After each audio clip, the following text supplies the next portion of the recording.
और सीधा लिए चलते हैं आपको लोकसभा, जहां असदुद्दीन ओवैसी बोल रहे हैं। अरे हमको बता दीजिए, क्या मोदी सरकार सिर्फ एक फिक्र और नजरिया हिंदुत्व की सरकार है? क्या इस देश का, इस गवर्नमेंट ऑफ इंडिया का कोई मजहब है? इस वतन अजीज सबके मजहब को मानता है। सर, मेरा मानना है कि इस देश का कोई मजहब नहीं है। क्या ये सरकार 22 जनवरी का पैगाम देकर ये बताना चाहती है कि एक मजहब को दूसरे मजहब के मानने वालों पर गलबा और कामयाबी मिली? क्या आइन इसकी इजाजत देता है? क्या ये पैगाम आप जब ऐवान से दे रहे हैं तो 17 करोड़ मुसलमानों को आप क्या पैगाम दे रहे हैं, ये मैं आप पर छोड़ता हूं।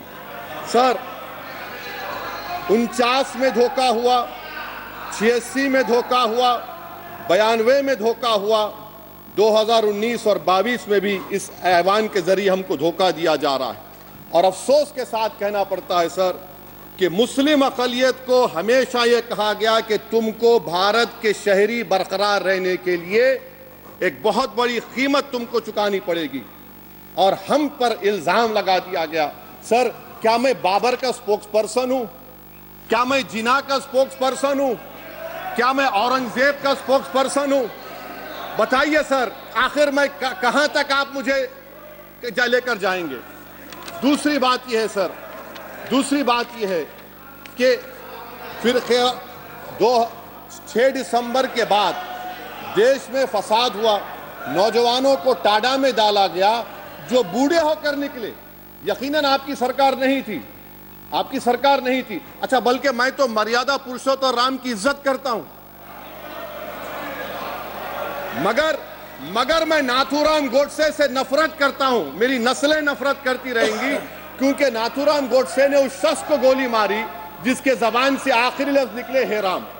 सर, छठी बात यह है कि 87 में मलियाना हाशिमपुरा हुआ, 83 में नेल्ली हुआ, 44 में जम्मू में नस्ल कशी हुई, 2022 में हल्दीवानी में कत्ल हुआ। इतने धोखे सबसे बड़े किसको दिए गए? असदुद्दीन ओवैसी को दिए गए।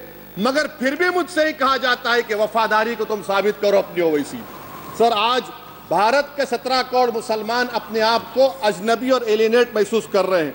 मैं बहुत बड़ी नाइंसाफी होती है सर, ये कोई तारीखी नाइंसाफी को इंसाफ नहीं किया जा रहा है। स्पीकर बल्कि सर, अंग्रेजी में स्पीकर सर, केवल एक प्रश्न का जवाब ओवैसी साहब दे दें कि बाबर को वो आक्रमणकारी मानते हैं या नहीं मानते? पुष्पमित्रा संघा को आप क्या मानते हैं? बताओ, पुष्पमित्रा संघा को आप क्या मानते हैं?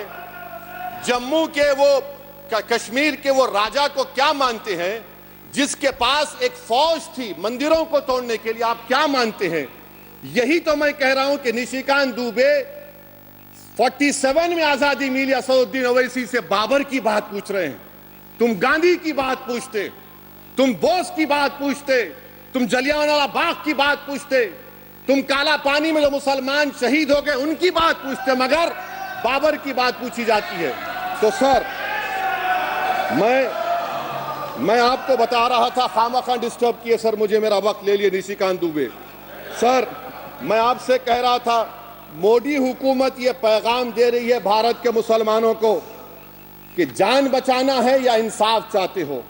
मैं कह रहा हूं, मैं भीख नहीं मांगूंगा, मैं इस नंगी तासुब को कबूल नहीं करूंगा, मैं दूसरे दर्जे के शहरी के मौक़िफ़ को कबूल नहीं करूंगा, मैं अपनी शनाख्त को नहीं मिटने दूंगा।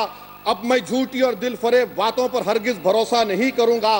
मैं वो काम नहीं करूंगा जो बीजेपी और नाम निहाद सेकुलर पार्टियां चाहती हैं। मैं वो काम करूंगा जो आपको पसंद नहीं है, संविधान के दायरे में रहकर। सर, कंक्लूजन में मैं आपको बताना चाहता हूं कि आज इस देश को किसकी जरूरत है? इस देश को अयोध्या में, तारीख शायद नहीं पढ़ते होंगे, मौलाना अमीर अली कौन थे? पुजारी बाबा रामचरण दास कौन थे? अयोध्या के पुजारी थे। दोनों ने मिलकर अंग्रेजों के खिलाफ जंग लड़ी थी और दोनों ने, अंग्रेजों ने इनको गिरफ्तार किया और एक पेड़ पर मौलाना अमीर अली को और पुजारी रामचरण दास को फांसी दे दी गई। देश को इनकी जरूरत है। देश को शंभू प्रसाद अचन खां ये राजा देवी बख्श सिंह के फौज में थे, अंग्रेजों से मुकाबला किया, मुसलमान की लाश को जला दिया गया और शंभू प्रसाद को दफना दिया गया। इस देश को यह जरूरत है, देश को बाबा मोदी की जरूरत नहीं है। आज भारत को अयोध्या के मौलाना अमीर अली और रामचरण दास, अचन खान, शंभू खान की जरूरत है। सर, मैं अभी सुन रहा था ये नाम निहाद सेक्युलर पार्टियों के बयानात को। क्या होता है सर, आप खत्म कर रहा हूं, क्या होता है सर, जब काजी साहब गवाहों को लेकर दुल्हन के पास जाते कि तुमको निकाह कबूल है, तो दुल्हन शर्मा के खामोश बैठ जाती। तो इनकी खामोशी रजामंदी की अलामत है। जी जी। तो सर, मैं खत्म करने से पहले यह बताना चाह रहा हूं कि जब वजीर आजम जवाब देंगे तो क्या वो भारत के 140 करोड़ जनता के लिए जवाब देंगे या। और एक अहम बिहार से सियासी खबर का रुख कर लेते हैं। बिहार में फ्लोर टेस्ट से पहले सियासी हलचल तेज हो गई है। एकजुटता के लिए मंत्री श्रवण कुमार के घर भोज में शामिल नहीं हुए जेडीयू के 7 विधायक। ये बहुत बड़ी खबर है, बिहार की राजनीति से जुड़ी हुई अब तक की सबसे बड़ी खबर।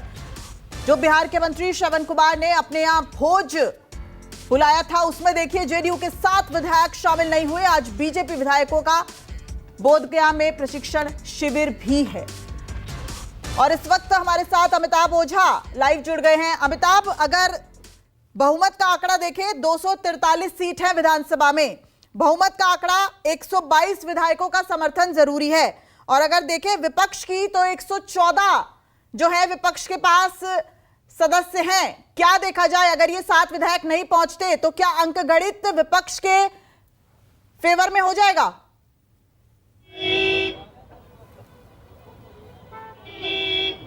देखिए, ये बात साफ है कि आज की जो बैठक बुलाई गई थी वो अचानक बुलाई गई थी, इसलिए कहा जा रहा है कि कल जो विधायक दल की बैठक होनी है उसमें तमाम विधायक उपस्थित होंगे। आज जो लोग नहीं आए हैं किन्हीं कारणों से नहीं आए, लेकिन सभी रास्ते में सबसे संपर्क में किया जा रहा है और सभी हमारे संपर्क में। सबसे पहले आपको दिखाते हैं बिहार के एकमात्र निर्दलीय विधायक हमारे साथ सुमित सिंह हैं, जो बैठक में सुमित जी बैठक में शामिल हुए। कहा जा रहा है कि 5 से 6 विधायक जेडीयू के जो थे वो नहीं आए।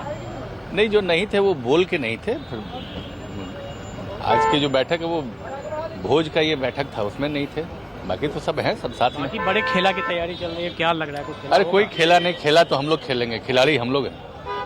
चलिए, देखिए ये सुमित सिंह थे, जिनके बारे में जो बिहार सरकार में वर्तमान में मंत्री हैं, और ये एकमात्र बिहार के निर्दलीय विधायक हैं जो नीतीश कुमार के साथ थे और अभी एनडीए में थे। इसके अलावा देखिए बैठक खत्म हो गई है और तमाम विधायक जो हैं वो यहाँ से निकल रहे हैं और ये संख्या जो नहीं आने वाले जो संख्या थी वो सिर्फ 6 रह गई है। 6 जो ऐसे विधायक थे वो नहीं आए हैं जिनके बारे में कहा जा रहा है कि उन्हें सूचना थी, लेकिन कल जो विधायक दल की बैठक होगी